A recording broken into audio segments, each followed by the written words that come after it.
Okay, so this is a follow-up video to my post that I posted earlier today, and then this is going to also go on my YouTube channel, so I'll tell you guys a scenario. So basically today I had a little bit of an attack. It kind of started yesterday, and I told somebody on Facebook that I know what the problem was and I know why it happened, and I do. So I'm going to say some things which I've been known to, say some things that people might be uncomfortable with, but I'm going to keep it real. And everybody knows that Crohn's disease is inflammation, or most people, some people, not a lot of people, know that Crohn's disease is inflammation of the small intestines. I do have colitis also, inflammation in the large intestines. With that disease comes pains that are unbearable, worse than childbirth. I was literally having my son saying I would take this over a Crohn's attack any day. But what also comes with it, this is the inappropriate part, is the high number of bathroom trips. And I think we all know which bathroom I'm talking about. Well, we know what bathroom, but what I'm doing. So that being said, basically what happened was, I know that it was triggered for two reasons. I am so ridiculously sensitive to carrots, and my son absolutely loved carrots. And this is what I tell people, that if you link enough pain to something and enough pleasure to something else, that you're going to be strong to it. But we all are human, and I am human as well. And my son, it was a tiny little bite on Monday because he asked me for a carrot while he was at jiu-jitsu before he was about to get back on the mat. So it just, I don't know what I was even thinking, but it was Monday night. He bit half of it, and then I put the other half in my mouth. I felt it for a second, got it out of my head, and then I was over it. And then last night, the same thing. But it was a little bit more than just one little bite. It was a couple carrots, little baby carrots when I got home, which are a no-no at night anyway because they have more sugar. But it was two of them, two little ones. But I felt it immediately. That being said, woke up this morning and I felt like garbage.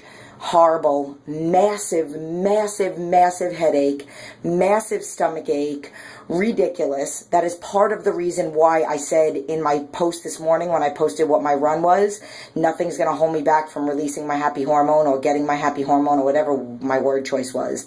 Part of it was that literally what was holding me back from feeling that was my stomach ache.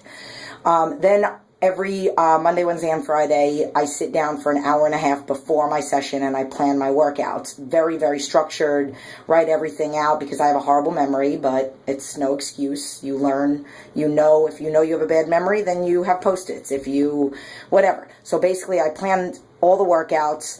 And then I literally had a lot of different workouts going on that I was planning, a lot of different areas where people were going, and it basically took me a little bit longer. I'm never late to my session. I always plan to actually be 20 minutes early. So if I am running late, I'm still 15 minutes early. But that being said, I had to go to the bathroom, and I could not. And that is a very bad thing to do for somebody with a Crohn's attack, to hold it in for like an hour and 20 minutes. And that is really where I lost my mind. And then that's literally at 10 o'clock when I was done with my session. And basically nobody knows. I mean, you could ask any one of my clients. I did get busted twice by my client, Sam. I was going like this because I had a headache. And then I was going like this because I was feeling it in my stomach.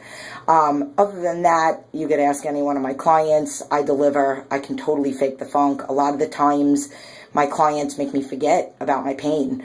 I made a comment to a couple clients, and now I really love this client, and this comment, and I basically said, be mentally stronger than what you physically feel.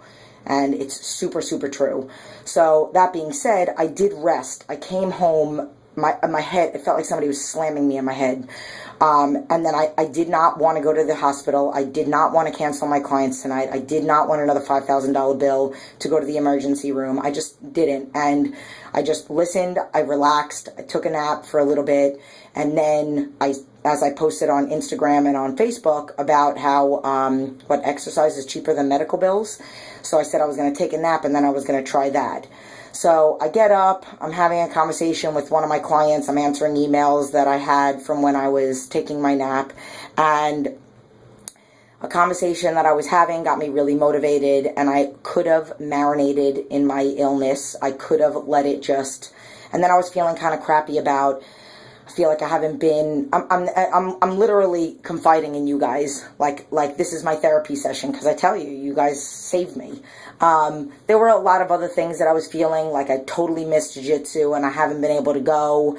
You know, I've posted on Facebook that, you know, I could work out and I could do cardio because it doesn't affect anybody, but you can't like bring a cold to the mat. It's like mat etiquette. So I haven't been able to go. And that like, it makes me feel poopy. Like, I don't like saying that I'm going to do something and be that kind of person, and then I have an excuse, even though this isn't really an excuse, because it's legitimate. Like, I physically can't go if I have a cold, and I physically can't go if I'm in an attack. So, whatever. So I was feeling a little poopy about that, and then finally, like, this conversation, like I said, you guys are like my therapy, me and motivating Facebook and motivating my clients and all that stuff, and it was a conversation I was having with a couple of my clients, and then all the comments and the prayers that people left me, and then I sent... basically what I did was I got up and I said, okay, I got to cut this out. And I got on the treadmill, and then I started having more conversations while I was on the treadmill, but I couldn't run because as I was running, there was like a baseball in my head. I felt like somebody was slamming it. So one of my clients actually says to me, you're running right now, aren't you? And I said, no, actually I'm walking. Then I say, okay, I need to like do something. I need to like, just like when I feel like I'm in a funk and I need to tell Facebook that I'm going to run 10 miles and then I got to be a woman of my word, so I got to run it. I literally text my coach, Alessandro, and I basically called myself out. And I said, okay, I got to cut the crap. I used other words. And that's it. I'm in it. I want to come every day. I got to get my schedule together because I have been getting busier. I want to get my schedule together, and I want to get my health together. And that's it. And I just got to get everything. And then that kind of motivated me. And all of a sudden, I just thought of that line that I said, be mentally stronger than what you physically feel. And I was like, all right. And I shut off the treadmill and I turned it back on and I started running. And that is the picture that I just posted on Facebook of me running. So that being said, I'm calling myself out on my jiu-jitsu funk, even though I really was physically ill, but whatever. And I'm telling you guys that I'm feeling better. A little tired from my run, a little tired because attacks kind of take a lot out of you. My arm is on fire from holding this phone for 7 minutes and 38 seconds. But whatever. So I'm back. Still keep praying because this thing kind of lingers for a couple days. Usually it lingers for like a week and I don't feel 100% if I made it to the hospital. But I refuse to go. I feel 1,000 times better.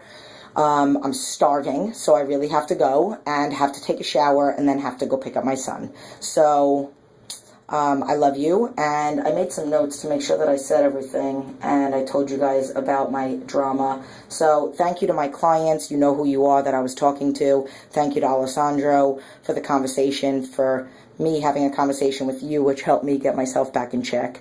But, that's it, people. Okay, so I love you, and that's it.